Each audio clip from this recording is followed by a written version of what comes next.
Hey everyone, welcome back to English in Advance, where I am your host, Jessica, and I am so happy you are here with me today.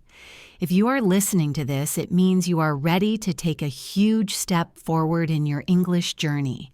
You have probably studied grammar books and vocabulary lists for years, but when you turn on a movie or listen to native speakers talking on the street, you might feel lost.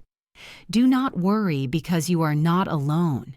This is the most common frustration for English learners around the world. The English you learn in school is often very different from the English we speak in real life. Textbook English is clear and slow and careful, while real spoken English is fast and fluid and messy. But the good news is that there are rules to this messiness. Today, we are going to start a deep journey into understanding real spoken English so you can improve your daily listening fluency.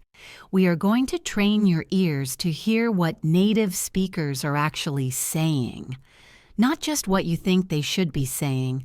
Let us start by relaxing and taking a deep breath, because learning a language is not a race. It is a process of discovery. Today, I want you to focus entirely on the sound of my voice and the rhythm of the words. So forget about spelling for a moment and forget about grammar rules you memorized for exams. Just listen. In this masterclass, we are going to talk about the heartbeat of English, which is rhythm and sentence stress. You see, English is a stress-timed language, which sounds like a technical term, but it is actually a very simple concept that unlocks the secret to fluency. In some languages, every syllable takes up the same amount of time, like a machine gun, but English is different, because in English, we have mountains and valleys. We have loud words and quiet words. The loud words are the content words, which are the words that carry the meaning of the sentence, usually nouns and main verbs and adjectives and adverbs. The quiet words are the function words, which are the little grammar words that glue the sentence together, like prepositions and articles and auxiliary verbs. Imagine you are a musician playing jazz. You do not play every note with the same volume. You emphasize the important notes to create a melody, and that is exactly what we do in English. We squeeze the function words together so we can get to the next content word faster. This is why native speakers sound so fast to you.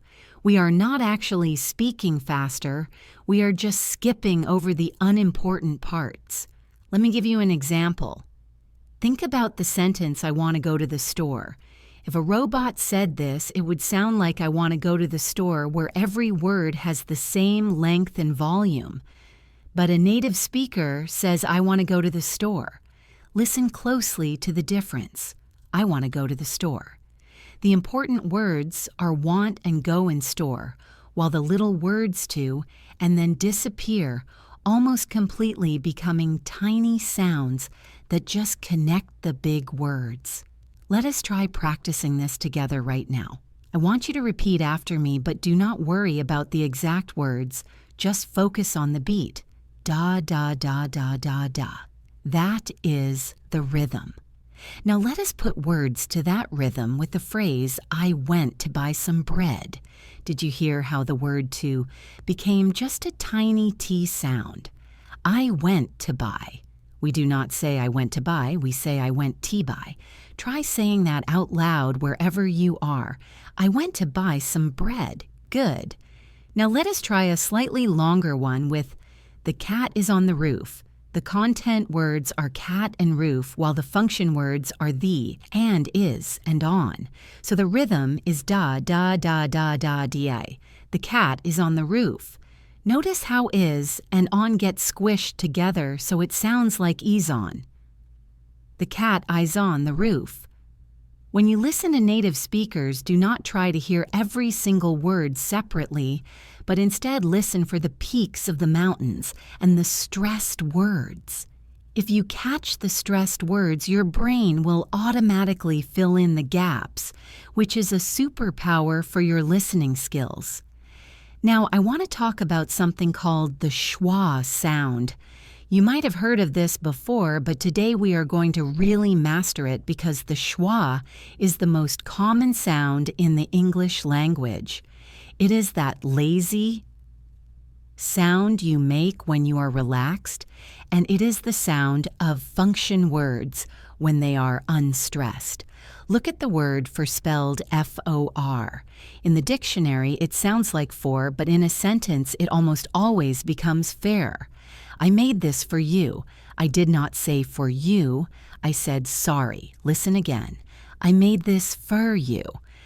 This little change happens hundreds of times in a daily conversation, and if you are listening for the word for, you might miss it because your ear is expecting a big clear O sound, but your ear needs to be looking for the tiny sound. Let us practice with the word, and usually we just say un, or even just the N sound. Fish and chips become fish unchips. Black and white becomes black unwhite. Try saying that. Salt and pepper. Do not say salt and pepper. Say salt unpepper. It flows much better, right? It feels smoother in your mouth and it sounds more natural to the listener. This connects deeply to how we perceive speed. Students often tell me Jessica, native speakers talk too fast, but often it is not speed, it is connection. We link words together so that a whole sentence sounds like one long word, which is called linking or connecting speech. Imagine a chain where every link is connected to the next one without a break. That is English. If a word ends with a consonant sound and the next word begins with a vowel sound, we push them together. Look at the phrase wake up. The word wake ends with a K sound, and the word up starts with a uk sound, so we move the K over to the next word. So it sounds like wake up. Wake up. Try it. I need to wake up early. It sounds like one word, wake up. This happens all the time. Think about the phrase turn off. It becomes turn off. Please turn off the light. Turn off. If you are waiting to hear turn, and then a pause, and then off, you will struggle. So you have to train your brain to hear turn off as a single unit of meaning. Let us go deeper into this linking concept with some sentences you might hear in a daily conversation at a coffee shop or a grocery store. Imagine you are at a cafe and you want a cup of coffee. You might think the sentence is, I would like a cup of coffee, which is grammatically correct, but a native speaker will say, I'd like a cup of coffee. Let us break that down. I would become I'd, like links to become like a. Cup links to become cuppa. And of is pronounced with a schwa, so it is just cuppa. So the whole thing flows like water. I'd like a cup of coffee. Try to say it smoothly. I'd like a cup of coffee. When you speak like this, you are not being lazy, you are being efficient. English is a language that values efficiency, and we want to get the meaning across with the least amount of physical effort in our mouths, which is why we connect sounds. Another very important aspect of real spoken English is how we handle T sounds. The letter T is a shapeshifter in American English, especially because it changes depending on where it sits in the word. Sometimes it is a true T, like in the word top, where it is crisp and has a puff of air. But often when a T is between two vowel sounds, it becomes what we call a flap T, which sounds very much like a quick, soft D. Think about the word water. We do not usually say waiter with a hard, sharp T. We say water, water. It is smooth. This happens across word boundaries, too. Look at the phrase put it away. Put ends with a T and starts with an I, so we link them, and the T falls between vowels. It becomes pudit away.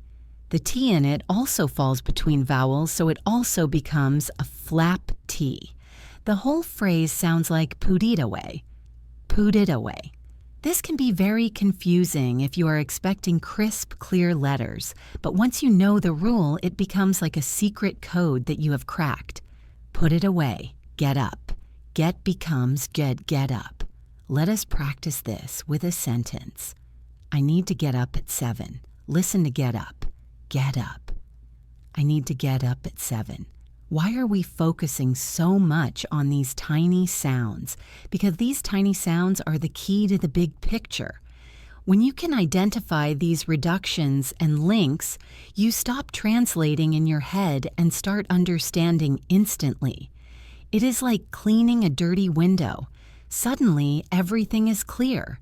You start to hear the emotion and the intent behind the words rather than just struggling to identify the vocabulary. Listening to fluency is about comfort and feeling safe in the flow of the language. When you are tense, you cannot hear well, and when you are trying to grab every single word, you miss the meaning. I want you to practice letting go. Let the function words slide by. Focus on the stress. Focus on the emotion. Let us try a practice exercise involving a story. I am going to tell you a short story about a morning routine. I will tell it first in slow, careful English, and then I will tell it in natural, fast English so you can compare them. Here is the slow version. I woke up at 6 o'clock. I went to the kitchen to make coffee. I looked out the window and saw the rain. It was a dark and gloomy day. Okay, that was clear, but a bit robotic. Now here is the natural version using all the linking and reductions we talked about. I woke up at 6. I went to the kitchen to make coffee. I looked out the window and saw the rain. It was a dark, ungloomy day. Did you hear the difference? Woke up became woke up. Went to became went to. Looked out became looked out. Dark and gloomy became dark, ungloomy. The rhythm was bouncy, da da da da da da. I woke up at 6. Try to shadow me, which means you repeat what I say exactly when I say it like an echo. Let us try the natural version again. Ready? I woke up at 6. I went to the kitchen. I made a cup of coffee. It helps to move your hand to the beat and use your body to feel the language. English is physical, and you have to feel the vibrations in your throat and the movement of your tongue. Now let us talk about another major feature of real spoken English, which is the disappearance of the H sound, which we call H dropping. In clear speech, we pronounce the H in words like him and her and he, but in fast fluent speech, we often drop the H, especially if the pronoun is not stressed. For example, look at the sentence, tell him I called. If I speak naturally, I say tell him I called. The H is gone. It sounds like tell him. Is he here sounds like is he here. Is he. This is very common and it makes speech much faster. Ask her, ask her. I want you to ask her a question. I want to ask her a question. If you are listening for the H, you will wait too long, so you have to get used to the pronouns blending into the verbs. Let us practice. Did he go? Did he go? Has he eaten? Has he eaten? It sounds casual, but it is used in professional settings too, because it is just how English flows. As we continue on this journey of understanding real English, I want you to start paying attention to the native content you consume. Watch your favorite YouTube channels or movies, but this time do not watch for the plot. Watch for the sounds. Pick one sentence and rewind it 5 or 10 times. Try to write down exactly what you hear phonetically. If the actor says, I am going to go, do you hear I'm gonna go or I'm onna go? Often going to becomes gonna, and sometimes it reduces even further to onna. I'm onna do it. This is extreme reduction, but it is very common. Being able to produce these sounds is not as important as being able to hear them. You can speak clearly and perfectly without reducing every word, but you cannot understand native speakers if you do not know how they reduce words. Your goal is comprehension first, and production comes second. When you understand how the sounds are formed, your brain stops panicking and you stop thinking they are speaking too fast and start thinking, "Oh, I know that pattern that is a reduction." Let us spend a little time on the phrase, "do you?" This is a very common question starter. Do you like pizza? In a textbook, it is perfect. Do, you. But in reality, the D and the Y blend together to make a J sound. It sounds like Jew, like pizza. Jew, want to go. Or sometimes it becomes even shorter. It becomes just a ch sound if it follows a T. But let us stick to the J sound for now. Did you becomes did you. Did you see that? Did you know him? This creates a much smoother flow because instead of stopping your air for the D and starting again for the Y, you just slide through. Did you? Try asking a question with this sound. Did you have a good day? Say it with the blend. Did you have a good day? Notice have a becomes have a good day. Did you have a good day? It feels much more relaxed and you sound friendly and approachable when you use these natural rhythms. Now I want to address a feeling you might be having, which is that this is slang or that it is improper English. I want to correct that mindset right now. This is not slang. This is standard spoken English. Even the president and the queen and the most highly educated professors speak with linking and sentence stress and reductions. Slang is about vocabulary words like saying crib instead of house. What we are learning today is about pronunciation and prosody, which is the music of the language. If you speak without these connections, you will sound like a computer, and more importantly, you will find it exhausting to speak because you are putting too much effort into every single syllable. English is designed to be lazy in the mouth so that the ideas can fly out quickly. So embrace the laziness and let your tongue relax. We are building a foundation today, which is a foundation of listening. I want you to think of your ears as muscles. Just like you go to the gym to build your biceps, you have to listen to English to build your comprehension muscles. But you cannot just listen passively.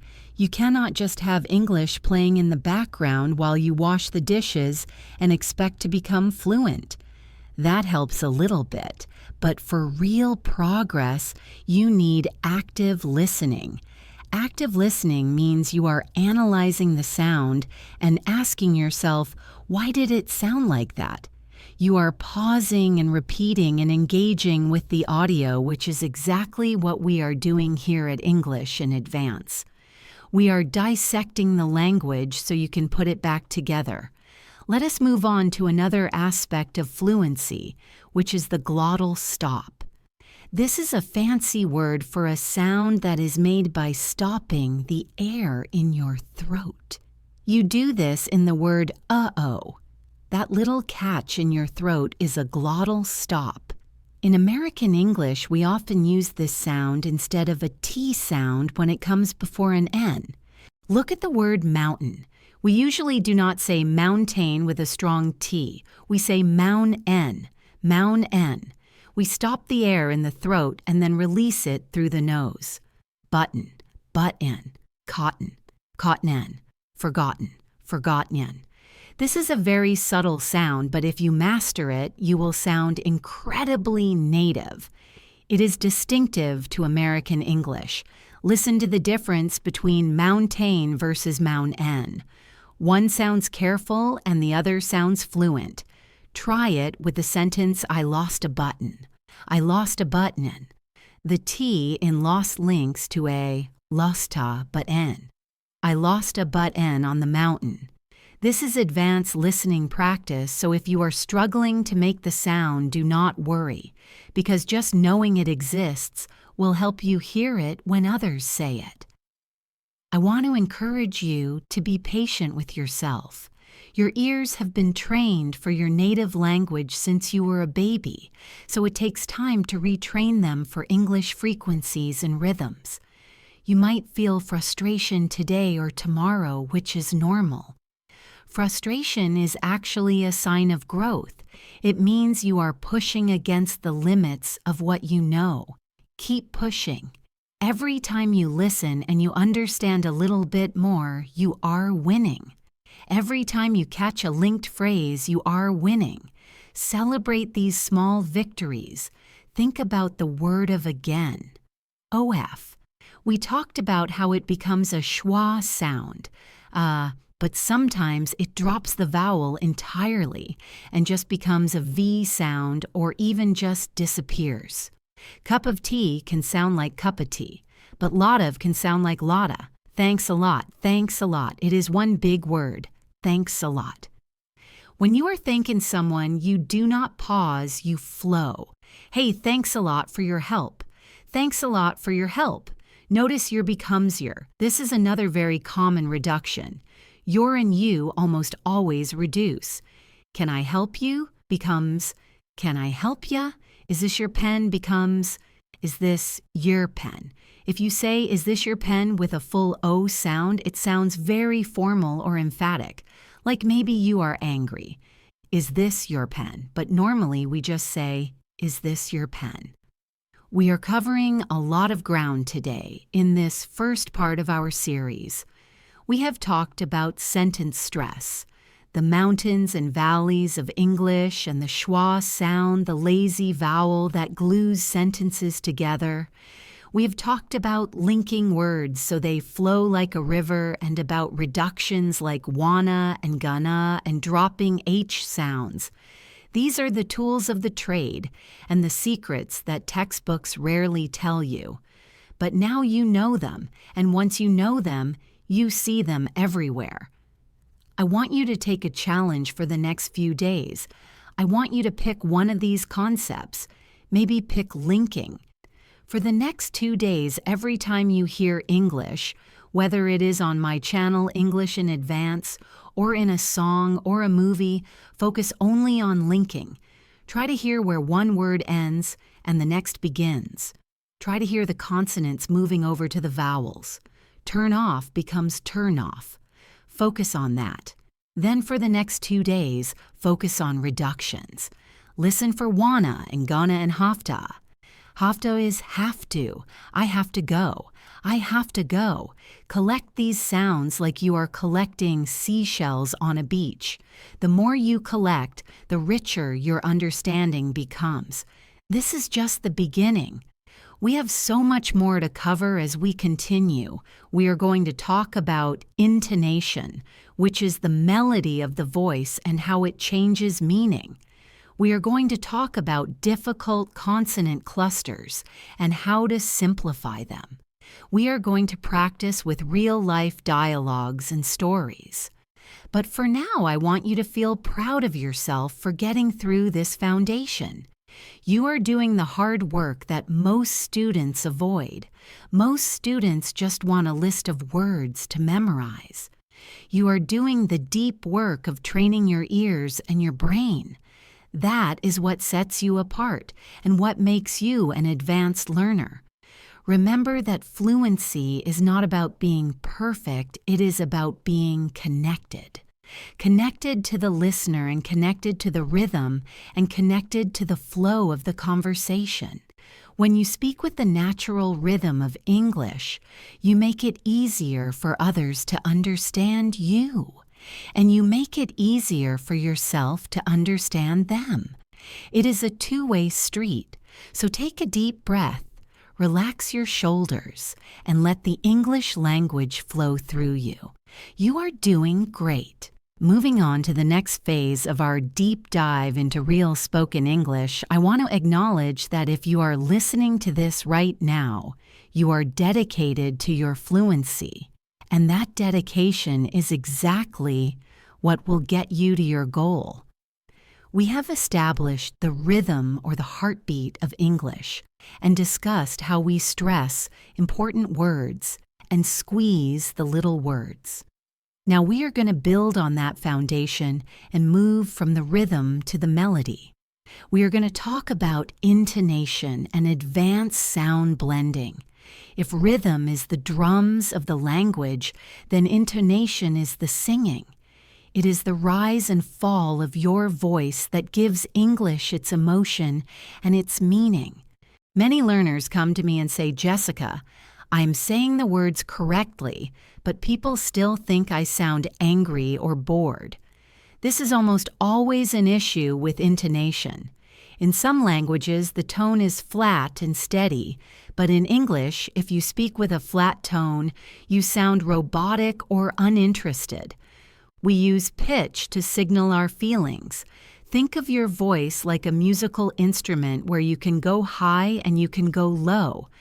Generally in English, when we make a statement or state a fact, our voice goes down at the end of the sentence. This is called falling intonation, and it signals confidence and finality. Let us practice this. I want you to say the sentence, "I am hungry." Start normal and drop your pitch on the word hungry. I am hungry. Imagine walking down a set of stairs. I am hungry. Now try it with another sentence. It is time to go. Drop your voice on go. It is time to go. This tells the listener that you are finished speaking and that what you said is a fact. Now contrast that with questions, specifically yes or no questions. When we ask a question that requires a yes or no answer, our voice usually goes up at the end. This is rising intonation. It sounds like you are lifting the sentence up into the air. Do you like it? Listen to my voice on the word it. It goes up. Do you like it? Are you ready? Is he coming? If you say these with a falling intonation, it sounds like a demand, not a question. If I say, "Are you ready?" with a downward slope, it sounds like I am telling you to be ready. But if I say, "Are you ready?" with an upward slope, I am genuinely asking. Let us practice this shift. I will give you a statement and then I will turn it into a question. Statement, he is nice. Downward. Question, is he nice? Upward. She is here. Downward. Is she here? Upward. Feel the stretch in your vocal cords as you go up. It might feel exaggerated at first, but that is good because you need to exaggerate to learn. Intonation is also how we express emotions like surprise or sarcasm. The word really is a perfect example of this. You can say really in 5 different ways, and it will mean 5 different things. If I say really with a flat dropping tone, it means I agree. That is a nice car. Really. It means yes, truly. If I say really with a high rising tone, it means surprise. Really. Like I cannot believe it. If I say it with a tone that goes down and then up, it implies doubt or sarcasm. Really? Like, are you sure about that? This is the nuance of English. When you are listening to native speakers, do not just listen to the words. Listen to the music. Ask yourself, is the speaker happy or sad or angry? You can often tell even if you do not understand the vocabulary. This is a crucial skill for fluency because it helps you read the room and understand the context. Now I want to introduce you to a concept called assimilation. This is a big word for a simple idea, which means that sounds change to become more like their neighbors. When we speak fast, our tongue cannot move from one position to another instantly, so it takes a shortcut. It blends the sounds together. We touched on this briefly with the phrase, did you becoming did you. This is a specific type of assimilation called palatalization. It happens when a T or a D sound is followed by a Y sound. The two sounds crash into each other and create a new sound, so T plus Y becomes CH and D plus Y becomes J. Let us look at the T plus Y combination first. Think of the phrase nice to meet you. The word meet ends with a T and the word you starts with a Y. Put them together and you get meet-you. Nice to meet you. It is very common. Don't you becomes don't you. Don't you like it? Can't you see? Can't you see?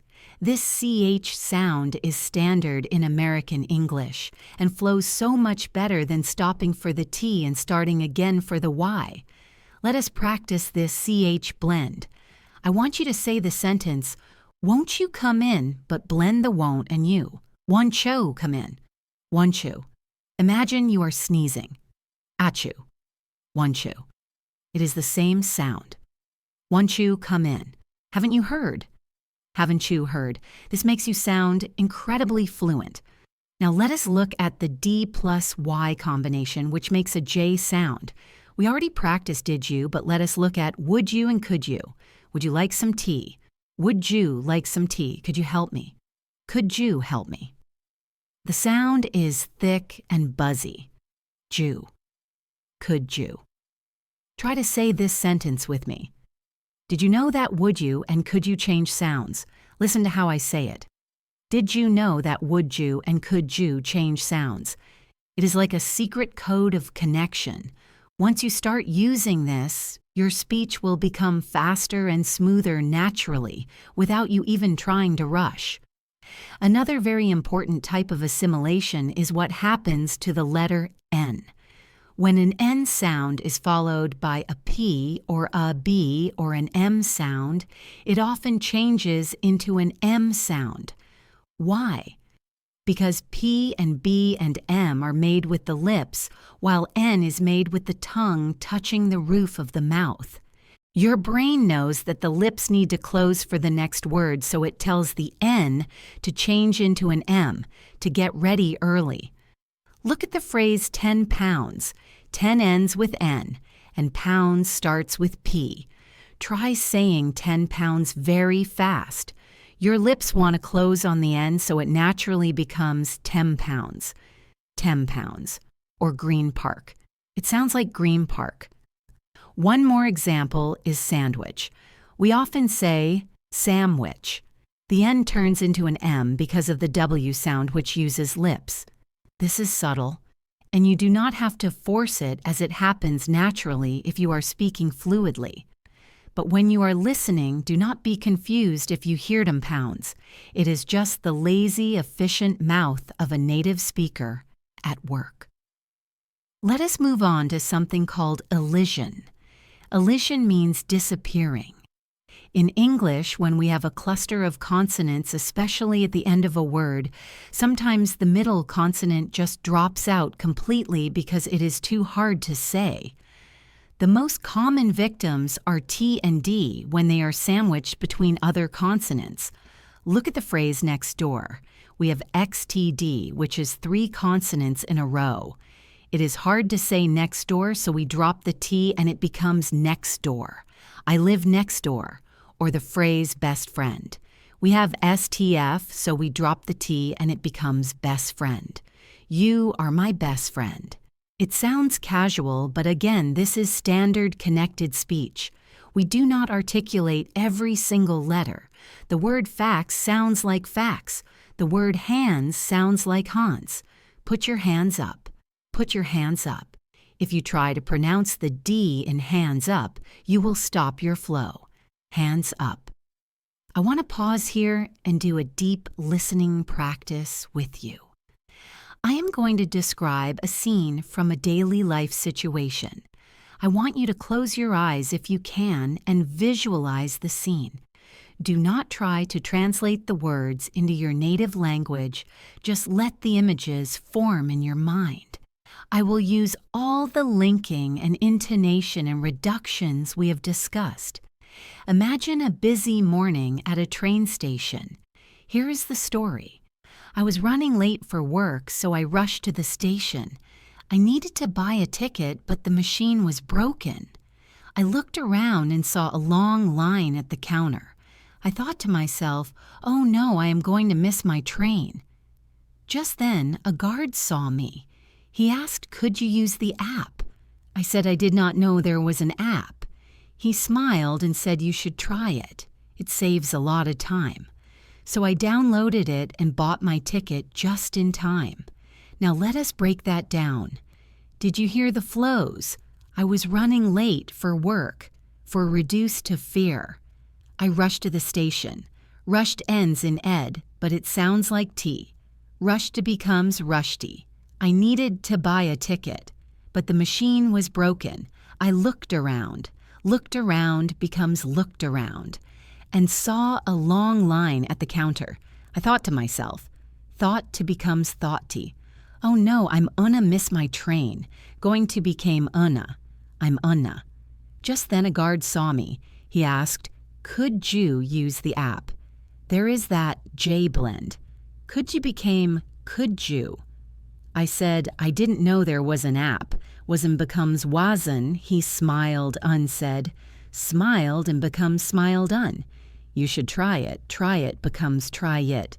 It saves a lot of time. Lot of became lotta. So I downloaded it and bought my ticket just in time. Just in becomes Justin, like the name Justin. Just in time.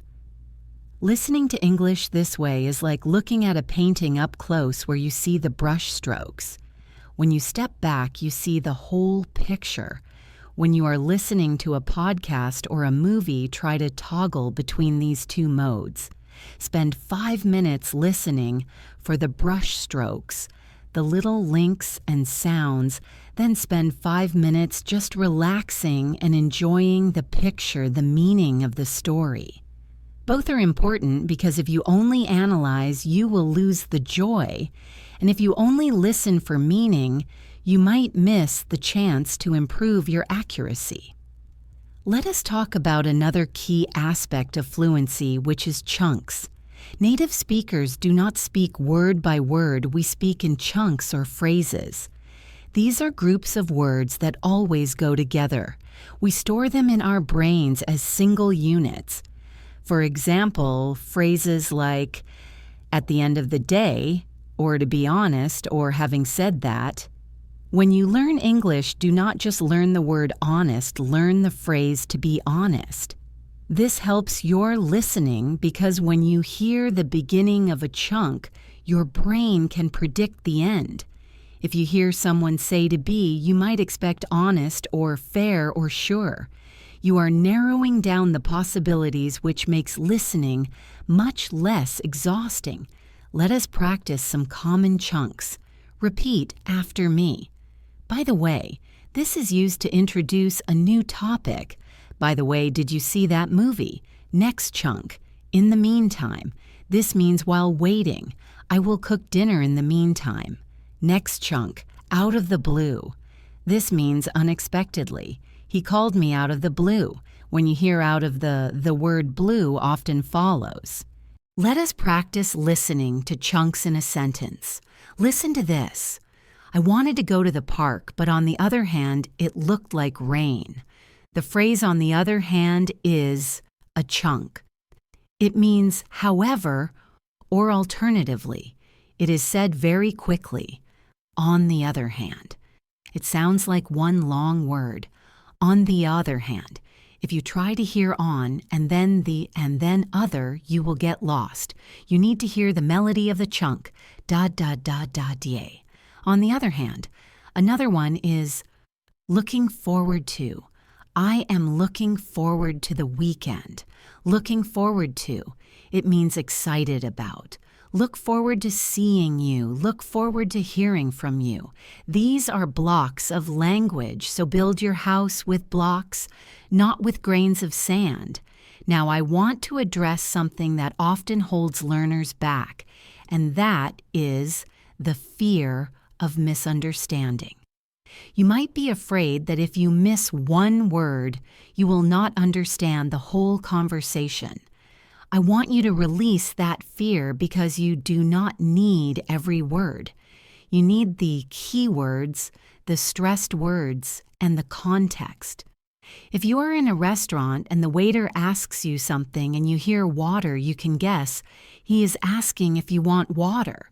Use your logic and use the situation because context is your best friend. Listening is a guessing game, and even native speakers do not hear 100% of every sentence, especially in a noisy room. We fill in the blanks. You can do that too by trusting your intuition. Let us try an exercise where I remove words and you have to guess the meaning. I am going store, buy. Milk. You can understand that, right? I am going to the store to buy some milk. The grammar words are missing, but the story is clear. Now try this one. Time. Meeting. Start. What time does the meeting start? You see, the content words carry the weight. So when you are listening and you hear a blur of noise, do not panic. Wait for the next hard, clear content word and grab onto it like a rock in a river. Then wait for the next one. Eventually, you will be able to hear the water flowing between the rocks too. But for now, just hop from rock to rock. We are going to do some more pronunciation practice now, focusing on the difference between the short I and the long E sounds. This is a classic difficulty for many learners. The word ship versus sheep. Fit versus feet. This affects your listening because if you cannot make the sound distinct, you might not hear it distinctly. The long E in sheep is a smile sound. You pull your lips back wide. E. Sheep. The short I in ship is a relaxed sound. Your face should be neutral. I hate it. Ship. It is very short. Let us practice pairs. Live and leave. I live here. I want to leave. Listen to the length. Leave is longer. Live is short. Sit and seat. Can I sit in this seat? Sit is quick. Seat is long. Fill and feel. I feel full. Fill the cup. This distinction is crucial for understanding context. If someone says, "Look at that ship," and you hear sheep, you will be looking for an animal instead of a boat. Train your ear to hear the length of the vowel. Let us integrate this into a longer practice paragraph. I want you to listen to how I switch between the short and long vowels and how I link the words. I need to leave my seat for a minute. I do not feel fit today. I will sit still until I feel better. Please do not slip on the floor. Did you hear the rhythm? I need to leave my seat for a minute. Minute has the short I sound. Leave and seat have the long E. Feel has the long E. Fit has the short I. Slip has the short I. When you master these vowels, your English sounds much more precise. And when you listen, you will catch these subtle differences effortlessly. I also want to talk about the American R sound. This is a very strong sound in American English. We growl it. Rrr. It is not rolled like in Spanish or tapped like in some other languages. Your tongue pulls back and does not touch the roof of the mouth. It floats in the middle. Car, park, bird, turn. In British English, they often drop the R at the end of words, but in American English, we pronounce it strongly. Car. This affects how words link. If a word ends in R and the next starts with a vowel, the R bridges them. Car alarm. It becomes car alarm. Far away. Far away. The R moves to the next word. Listen to this sentence. Her eyes are open. Her ends in R. Eyes starts with vowel. Hooray-as. Eyes ends in Z sound. R starts with vowel. Eyes air. R ends in R. Open starts with O. R ropen. So the whole chain is Hooray-as zar ropen. Her eyes are open. Try saying that. It is like a tongue twister, but it is how we speak. Hooray-as zare ropen. This constant linking is why English can feel so fast. But remember, speed is just a lack of pauses. If you remove the pauses between words, you are speaking fast even if your articulation is slow. You do not need to rush your thoughts, you just need to connect your sounds. I want you to practice speaking slowly but connectedly. Do not say, I am going. Say, am going. Stretch the sounds like cheese on a pizza. Do not break the cheese. Keep it stringy and connected. Let us revisit the topic of mindset for a moment. Learning to listen is like learning to meditate. It requires focus and presence. If your mind wanders, you miss the connection. When you practice listening, try to clear your mind of other thoughts. Do not think about your dinner or your work. Just be with the voice. Be with the sound. If you get distracted, just gently bring your attention back. And do not translate. I repeat, do not translate. When you hear the word cat, see a picture of a cat. Do not see the word in your language. Translation is a middleman that slows you down. We want to cut out the middleman. We want a direct connection between the English sound and the concept in your brain. Here is a fun exercise for you to do tomorrow. Eavesdrop. This means listening to other people's conversations secretly. If you are in a place with English speakers or even watching a reality TV show, close your eyes and listen to the emotional tone. Are they fighting? Are they flirting? Are they negotiating? Try to guess the relationship between the speakers just by their intonation and stress. Is one person dominant? Is one person shy? This is advanced social listening. It helps you understand the cultural context of the language. English is not just grammar codes. It is a vehicle for human interaction. The way we use our voice tells a story about who we are and how we feel. We are covering a lot of techniques here. We have done intonation with rising and falling pitch. We have done assimilation with CH and J sounds. We have done elision, where sounds disappear. We have done chunking and vowel length. It is a lot of information, but you do not need to memorize the terms. You do not need to know the word elision to do it. You just need to mimic the sound. Be a copycat. The best language learners are the best copycats. When you hear me say something, try to sound exactly like me. Mimic my pitch, my speed, my pauses. Pretend you are an actor playing the role of Jessica. This acting helps you break out of your own accent habits and try on a new persona. Let us try one more narrative practice before we end this section. I want to tell you about a time I got lost in a new city. Listen for the chunks and the flow. Last summer, I went to New York City for the first time. I was so excited to see the sights. I wanted to go to Central Park, but I took the wrong subway train. I ended up in Brooklyn. At first, I was scared, but then I looked around. The neighborhood was beautiful. I found a small cafe and had the best bagel of my life. Sometimes mistakes lead to the best adventures. Okay, let us analyze. Last summer, I went to New York City for the first time. First time became first time dropping the T. I was so excited to see the sights. I wanted to go to Central Park, but I took the wrong subway train. But I became Bud-I with a flap T. I ended up in Brooklyn. Ended up linked to ended up. At first, I was scared, but then I looked around. The neighborhood was beautiful. I found a small cafe.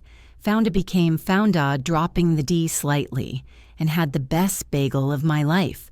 Best bagel became best bagel. Sometimes mistakes lead to the best adventures. Did you notice how the story flowed? It wasn't perfect grammar book English. It was real storytelling English. The emotion was in the intonation. Excited went up. Scared went down and shaky. Beautiful went up and stretched.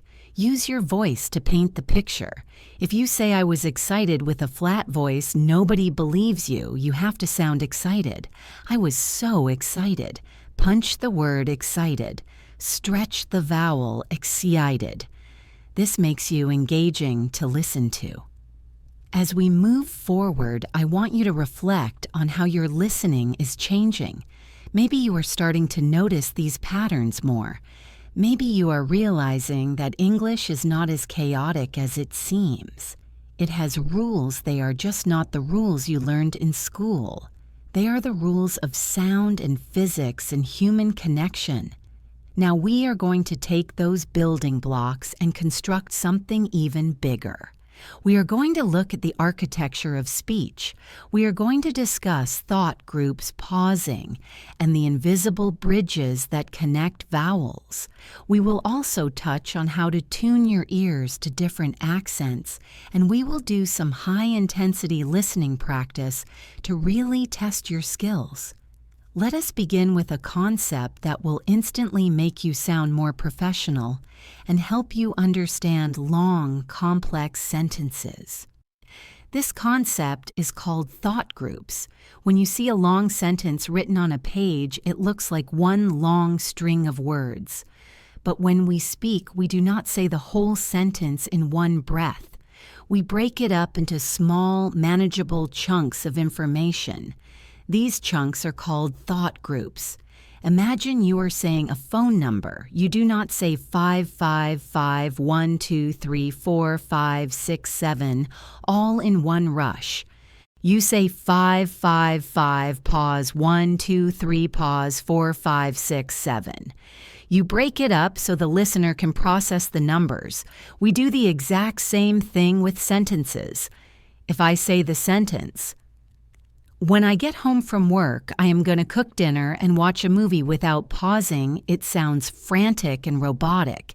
It is hard for your brain to catch the meaning. But a native speaker breaks it down logically. When I get home from work, pause, I am going to cook dinner. Pause and watch a movie. Those pauses are the punctuation of spoken English. They tell the listener that one idea is finished and the next is beginning. These pauses are very short, maybe less than a second, but they are powerful.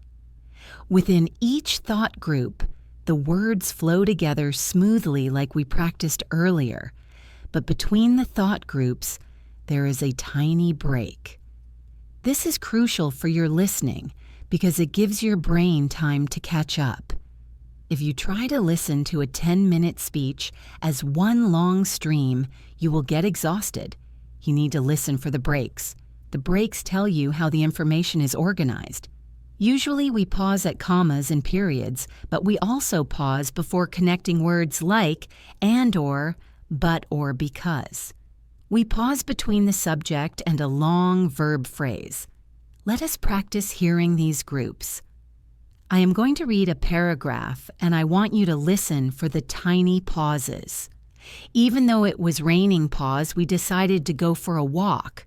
Pause because we needed fresh air. The park was empty, pause, except for a few ducks. Pause swimming in the pond. Did you hear the rhythm? Da-da-da-da-da, pause, da-da-da-da-da, pause. This is how you should speak too.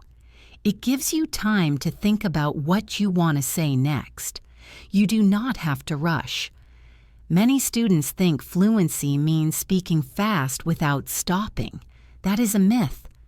Fluency means flowing smoothly within the thought group, but pausing intelligently between them.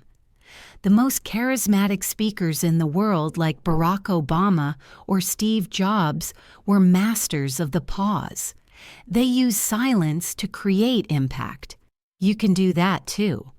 Now I want to teach you about a very specific type of linking that we have not covered yet. We talked about consonants linking to vowels like in turn off. But what happens when a word ends with a vowel and the next word starts with a vowel? We cannot just smash them together or it sounds choppy. If I say go out with a stop in between, it sounds like go. Out. It is disjointed. So in English, we build invisible bridges. These bridges are the sounds Y and W. We insert these sounds to make the transition smooth. Let us look at the W bridge first.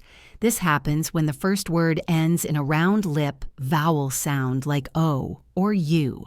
Think of the word go or you or do. Your lips are round. If the next word starts with a vowel, your lips naturally open up, and in that opening distinct movement, a W sound is created. Go out becomes go out. Do it becomes do it. You are becomes you are. Listen closely. I want to go out tonight. Just do it. It is subtle, but it is there. If you do not use it, your speech sounds choppy. If you do not hear it, you might wonder why the speaker is adding a W. It is just the mechanics of the mouth. Try saying 2 apples. 2 ends in a round. U sound. Apples starts with A. 2 W apples. It flows. The second bridge is the Y bridge. This happens when the first word ends in a wide lip vowel sound like E or I or A. Think of the words see or I or say. Your mouth is wide. When you move to the next vowel, your tongue moves and creates a Y sound. See it becomes see it. I am becomes I am. Say it becomes say it. Listen to the difference. See it versus see it. The second one is smooth. He is becomes he is. She asked becomes she asked. Try this sentence. I asked if she is okay. I asked if she is okay. It connects everything into a liquid stream of sound. This vowel-to-vowel linking is the hallmark of a truly advanced speaker. It removes the jagged edges from your speech. It also helps explain why you hear extra sounds when native speakers talk.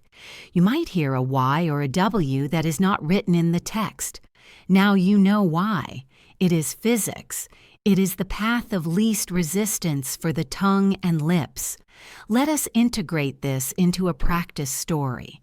I want you to listen specifically for the thought groups and the invisible bridges.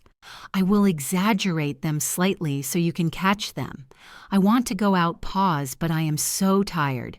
Use the W in go out, go we out. Use the Y in I we am. Let us continue. She asked if he is coming. He asked if he is coming. He said he is too busy. He is too busy. So we are going to stay in. We are going to stay in. Can you feel how much smoother that is? It is like ice skating. You are gliding from one sound to the next. When you listen to English on the news or in movies, try to spot these invisible bridges. It becomes a fun game. Oh, I heard a W there. I heard a Y there. It proves that you are hearing the reality of the language, not just the spelling. Now let us address a major challenge for all English learners, which is accents. Up until now, I have been speaking in a standard American accent. This is the accent you hear in Hollywood movies and on CNN. But the world is full of different English accents. You have British, Australian, Irish, South African, and hundreds of non-native variations. It can be scary to step out of the comfort zone of one accent. You might understand me perfectly, but struggle to understand someone from London or Sydney. That is normal. Your brain has tuned itself to my frequency. You need to retrain it to hear other frequencies. Let us talk about the main differences you will encounter so you are not shocked. The biggest difference between American and British English is the letter R. In American English, we pronounce the R wherever it appears.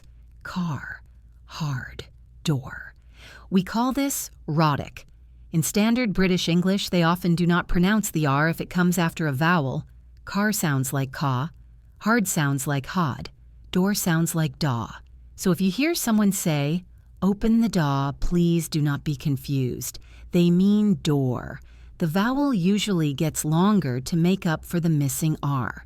The second big difference is the letter T. We talked about the American flap T, which sounds like a D. Water becomes waiter. In British English, they are more likely to use a true T where it is crisp and clear, water, or they might use a glottal stop where the T is swallowed in the throat, water, beer instead of better. If you hear a glottal stop, it often signals a casual British accent. Knowing this helps you adjust your ears. If you meet someone from London and they say, "Can I have a bowl of ware?" you know they want a bottle of water. You do not need to panic. You just apply the rule. Another difference is the vowel sound in words like can't and bath. In American English, these are flat A sounds. Can't like ant, bath like math. In British English, they are often broad A sounds. Can't, bath. I can't take a bath becomes, I can't take a bath. It sounds deeper and more open. Just being aware of these three shifts, RT and A will solve 80% of your comprehension problems with British English. You do not need to speak with a British accent, but you need to understand it. To practice this, I suggest you diversify your listening diet. Do not just listen to me. Go to YouTube and search for BBC News or Australian MasterChef.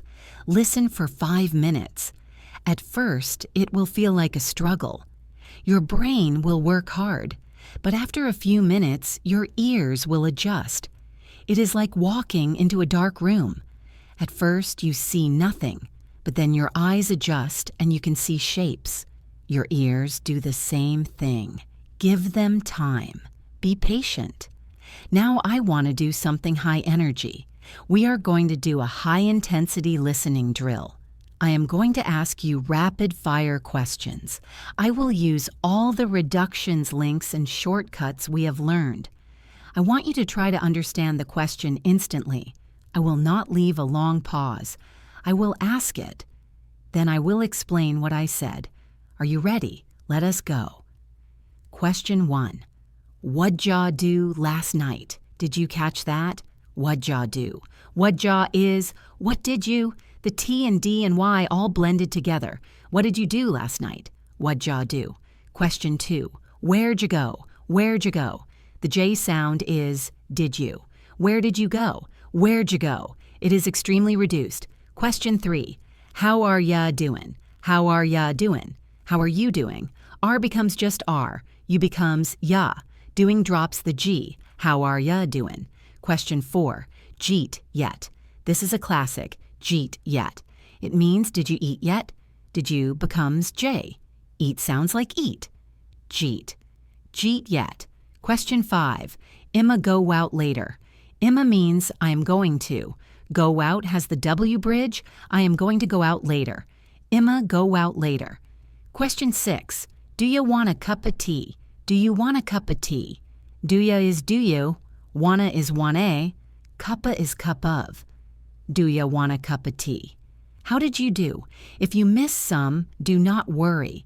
This is extreme English. This is how friends talk to friends in a noisy bar. It is the ultimate test. The fact that you are even trying to understand this level shows how far you have come. Replay this section if you need to. Train your ears to catch the J sound for did you and the YA sound for you. Those are the most common reductions in questions. Let us slow things down again and talk about the psychology of listening. Sometimes you will be in a conversation and you will miss a word. A wave of panic might hit you. You stop listening to the new words because you are obsessing over the word you missed. You think, what was that word? Oh my God, I do not understand. Meanwhile, the speaker is still talking and you are missing everything else. This is a trap. You must learn to let go. If you miss a word, let it go immediately. Stay with the current flow. It is better to miss one word than to miss the next 10 sentences because you were stuck in the past. Think of listening like driving a car on a highway. If you see a pothole in the rear view mirror, you do not stare at it. You keep looking forward at the road ahead. If you stare at the pothole behind you, you will crash. Keep your focus on the now. Use the context to fill in the gap later. If the person said, I bought something for my bedroom and it is really soft, you can guess it was a rug or a blanket or a pillow. You do not need the exact word to keep the conversation going. You can even ask later, hey, what did you buy for your bedroom? But do not freeze in the moment. We are going to practice a longer narrative now. I am going to tell you a story about a job interview. This story will have emotional highs and lows. I want you to listen for the intonation changes that signal these emotions. I will also use thought groups clearly. Listen for the pauses. I woke up early that morning, pause, feeling very nervous. It was my dream job. Pause, at a big marketing firm. I put on my best suit, pause, drank a lot of coffee, pause, and drove to the office. When I got there, pause, the receptionist was on the phone. She ignored me for 5 minutes. I started to feel annoyed. Finally, pause, she looked up and smiled. She said, pause, Mr. Smith is ready for you. I walked into the office, pause, and tripped on the rug. I almost fell on the floor. I was so embarrassed. But Mr. Smith just laughed, pause, and said, pause, do not worry. I do that all the time. The tension melted away. We had a great conversation, pause, and guess what? I got the job. Let us analyze the listening experience. Did you hear how I grouped the information? I put on my best suit, pause, drank a lot of coffee, pause, and drove to the office. This is a list of actions, so I separated them clearly. Did you hear the intonation on, I was so embarrassed? The voice went down and sounded heavy. That signals a negative emotion. Did you hear the intonation on, I got the job? The pitch went up and sounded bright. That signals victory. Also notice the linking. Drank a lot of coffee, drank a lot of coffee, drove to the office, drove to the office. There is a Y bridge there. The office. The ends in E sound. Office starts with O, the office. When I got there. When I got there. Got there requires you to hold the T position and slide into the TH sound. Got there. It is tricky, but with practice, it becomes natural. I want to give you a technique for practicing thought groups on your own. It is called the slash technique. Find a transcript of a podcast or even a news article. Print it out or put it in a document. Read it out loud and mark a slash where you think a natural pause should be. Then listen to the original audio and see if your slashes match the speaker's pauses. You will start to see the logic. You will see that we pause before prepositions and conjunctions. You will see that subject and verb usually stay together. This visual aid connects your eye to your ear and bridges the gap between reading and listening. Another great exercise is back chaining. This is for when you stumble on a long, difficult sentence. Instead of trying to say the whole sentence from the start at the end. Let us take the sentence. The reception was terrible because of the storm. Start with storm. Then say the storm. Then of the storm. Then because of the storm. Then terrible because of the storm. Then was terrible because of the storm. Finally, the reception was terrible because of the storm. By building it backwards, you keep the rhythm and stress correct without your tongue getting tied in knots. It works like magic for difficult phrases. Let us talk about the sound of silence.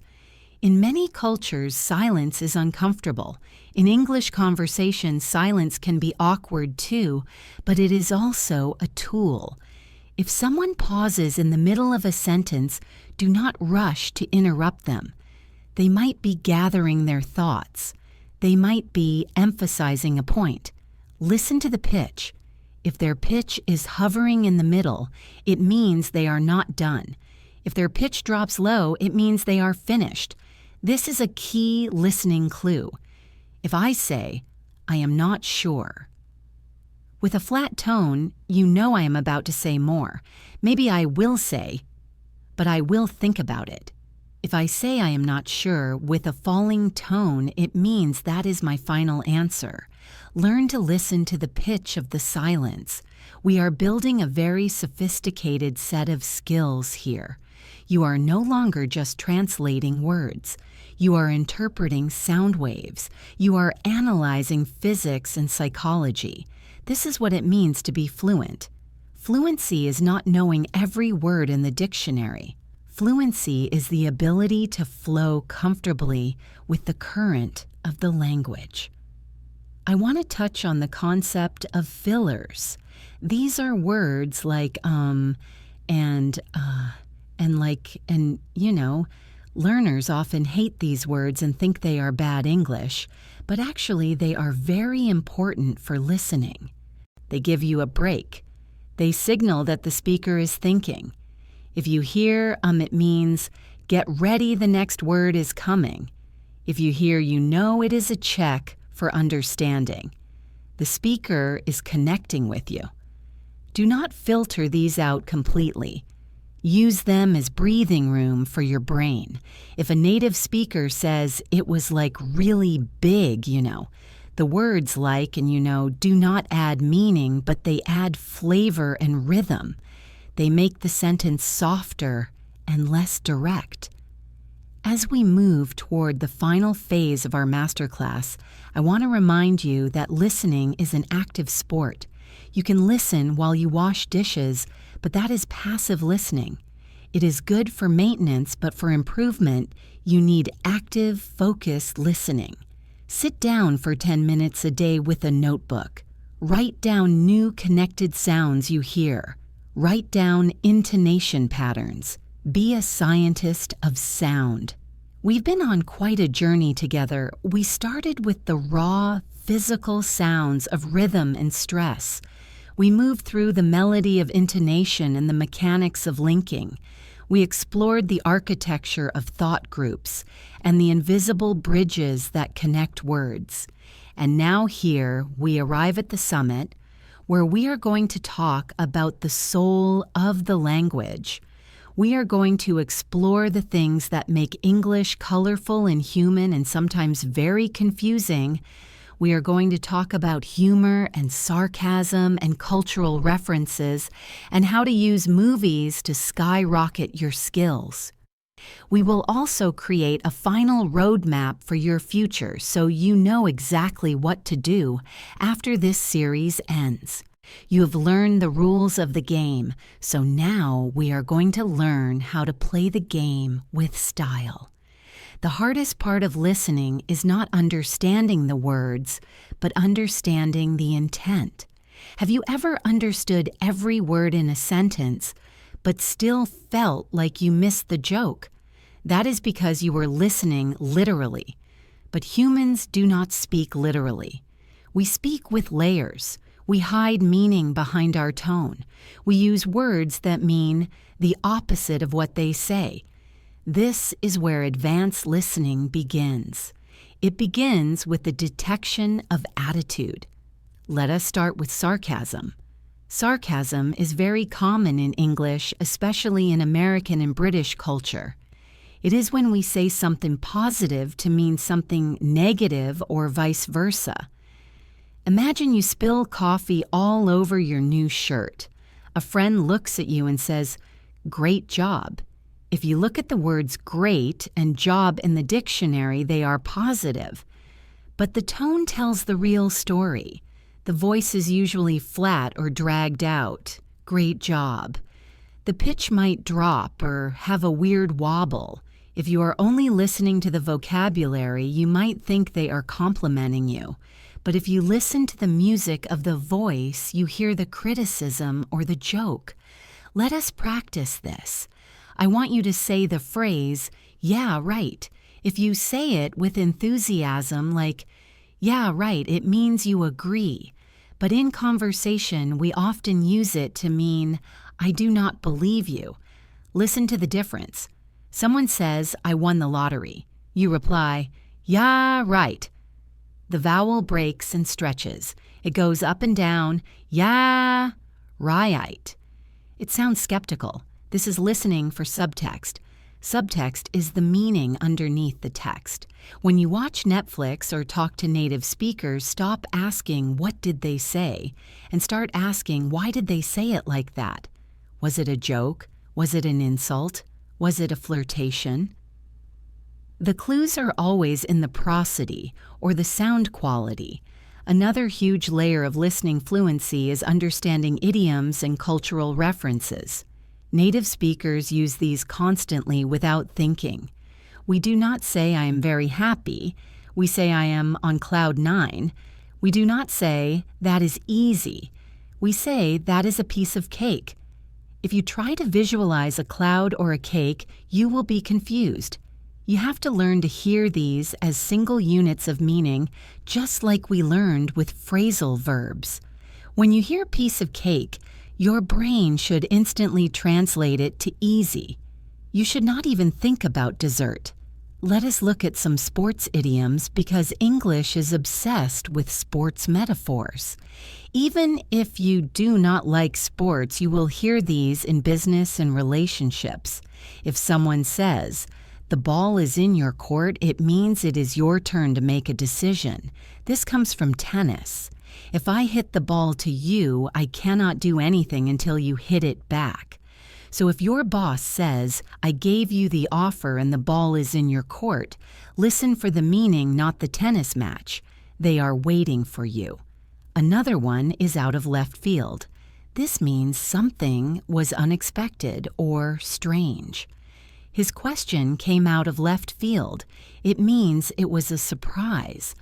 When you listen to native content, these phrases fly by very fast.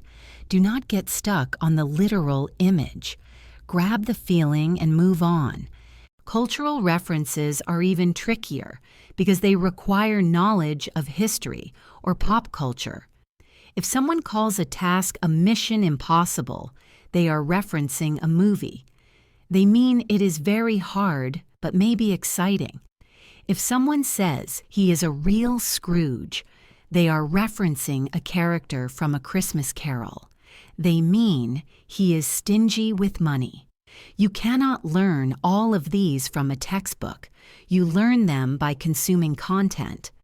This brings us to the most fun part of learning, which is using movies and TV shows. Many students tell me they watch movies to learn English, but they do not feel like they are improving. That is usually because they are watching passively. They are letting the English wash over them like a warm bath. That is relaxing, but it is not training. To train, you need to be an active hunter. I want to teach you the 2-minute loop technique. Instead of watching a whole movie, pick one scene that is 2 minutes long. Just 2 minutes. Watch it with subtitles first to understand the meaning, then turn the subtitles off. Watch it again, and again, and again. Maybe 10 times. Why do this? Because the first time you are listening for plot. The second time you are listening for words. By the 10th time you know the words, so you can focus on the music. You can hear how the actor links the words. You can hear the emotion. You can hear the breath. You can start to shadow the actor. Try to say the lines exactly at the same time as the actor. Match their speed. Match their pauses. If they scream, you scream. If they whisper, you whisper. This is the most powerful exercise you can do. It connects your ears to your mouth and to your emotions. You are not just learning English, you are feeling English. There is a trap with subtitles that I want to warn you about. Subtitles are great for beginners, but they can be a crutch for advanced learners. When you read subtitles, your brain turns off its listening center. Reading is easier for the brain than listening, so the brain takes the lazy path. You think you are listening, but you are actually reading. You must practice without subtitles to force your brain to rely on the sound. It will feel uncomfortable. You will miss things. You will feel lost. That is okay. That discomfort is the feeling of your brain growing. It is like lifting a heavy weight at the gym. If it is too easy, you are not building muscle. Embrace the struggle of the raw sound. Now I want to talk about a concept called the plateau. You might feel like you learned fast in the beginning, but now you are stuck. You watch movies and understand maybe 70%, but you cannot seem to get to 90%. This is the intermediate plateau, and it is very common. The only way to break through is to increase the challenge. You need to listen to things that are harder than you are comfortable with. If you understand everything, it is too easy. If you understand nothing, it is too hard. You need to find the sweet spot where you understand the main idea but miss the details. This is called comprehensible input +1. The +1 is the challenge. Try listening to comedy. Stand-up comedy is the final boss of listening skills. Comedians speak fast. They use slang. They reference culture. They mumble. And the audience laughs, which covers up words. If you can understand a stand-up comedy special in English, you have mastered listening. Start with comedians who speak clearly and work your way up. Do not get discouraged if you do not laugh. Comedy is hard. Just treat it as a workout. Let us do a practice exercise involving a conversation with mixed emotions and idioms. I want you to listen for the shifts in tone. Imagine two friends are talking about a party. Friend A says, "So did you see the dress she was wearing?" Friend B says, "Oh yeah, it was certainly interesting." Friend A laughs and says, "That is one way to put it. She really went all out." Friend B says, "I think she missed the mark. It was a bit over the top. Let us analyze this." Friend A asks a simple question. Friend B says, "It was certainly interesting." But listen to the pause before interesting. It was certainly interesting. That pause signals hesitation. It means she wants to be polite, but she actually thinks the dress was ugly. The word interesting is often used as a polite code for weird. Friend A understands this code. She laughs. She says, "That is one way to put it." This phrase means, "I agree with your hidden meaning." Then she says, "She went all out." This is an idiom. To go all out means to put in maximum effort. Friend B says she missed the mark. Another idiom. It means she failed at her goal. It comes from archery. And finally, over the top. This means excessive or too dramatic. This whole conversation was about criticizing the dress, but they never used the words ugly or bad. They used code. They used tone. They used idioms. This is how real people talk. We are polite on the surface, but honest underneath.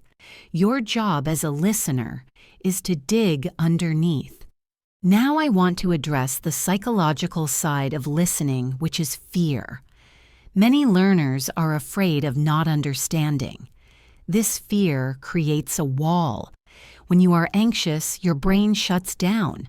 You literally hear less. You need to cultivate a mindset of curiosity instead of perfectionism. If you are talking to someone and you do not understand, do not apologize. Do not say, "I am sorry, my English is bad." That puts you in a low position. Instead say, "Could you rephrase that, or I missed that last part?" Take control of the conversation. It is okay to ask for clarification. Native speakers do it all the time with each other. We miss things too. We get distracted. We ask, "What did you say?" It is not a sign of weakness, it is a sign of engagement. I want to give you a maintenance plan. You have finished this course, but your journey is forever. How do you keep these skills sharp without spending hours studying every day? You need to integrate English into your life so it becomes invisible. Change your phone language to English. Listen to English podcasts while you commute or clean the house. But here is the key. Pick podcasts about topics you love. Do not listen to podcasts about learning English anymore. Listen to podcasts about gardening or history or technology or true crime. Whatever you love in your native language, listen to it in English. When you are interested in the topic, you forget you are studying. You are just learning about the world. The English becomes the vehicle, not the destination. Another great habit is narration. Narrate your life in your head. When you are making coffee, think to yourself, I am grinding the beans. I am pouring the water. It smells good. Do this in English. It helps you find the gaps in your vocabulary. If you do not know the word for kettle, you will realize it instantly, and you can look it up. It keeps your brain in English mode. Let us review the roadmap we have built over this masterclass. Step 1 was rhythm. We learned that English is stress-timed. We have loud mountains and quiet valleys. You need to focus on the content words and let the function words relax. Step 2 was melody and connection. We learned about rising and falling intonation to show emotion. We learned how words blend together. Consonants move to vowels. T becomes D. Sounds disappear. Step 3 was architecture. We learned about thought groups and pausing. We learned about the W and Y bridges that connect vowels. We learned to handle different accents and to let go of missed words. And today's step 4 was soul. We learned about sarcasm idioms and cultural nuance. We learned to listen for what is not said. We learned to use movies as training grounds. You have the complete toolkit now. There is no secret left that I have not told you. The only ingredient missing is time. You need to put in the hours. But now you know how to make those hours count. You are not just listening blindly. You are listening with awareness. You are a detective of sound. I want to leave you with a final thought about identity. When you learn a new language, you are not just learning words. You are building a new version of yourself. The English-speaking you might be slightly different from the native-speaking you. Maybe you are more direct in English. Maybe you are more polite. Maybe you are funnier. Embrace this new identity. Do not try to translate your old self perfectly. Let the new self grow. It is exciting to have a second soul. You might have days where you feel like you are moving backward, days where you cannot find the words and you do not understand what people are saying. On those days, be gentle with yourself. Growth is not a straight line. It is a spiral. You circle back to the same problems but at a higher level. Just keep showing up. Keep pressing play on the podcast. Keep opening the video. Keep listening. One day you will be watching a movie and you will laugh at a joke. And a split second later you will realize I did not translate that. I just understood it. I felt it. That is the moment of magic. That is fluency. And you are closer to that moment than you think. Thank you so much for being part of the English in Advance community. Thank you for trusting me to guide you. I hope these scripts have given you not just knowledge but confidence. You have the power to understand the world in English. Go out there and use it. Listen to the world. It has so many stories to tell you. This is Jessica signing off from our listening masterclass. Keep practicing. Keep listening. And remember, you are always advancing. See you in the next series. Goodbye for now.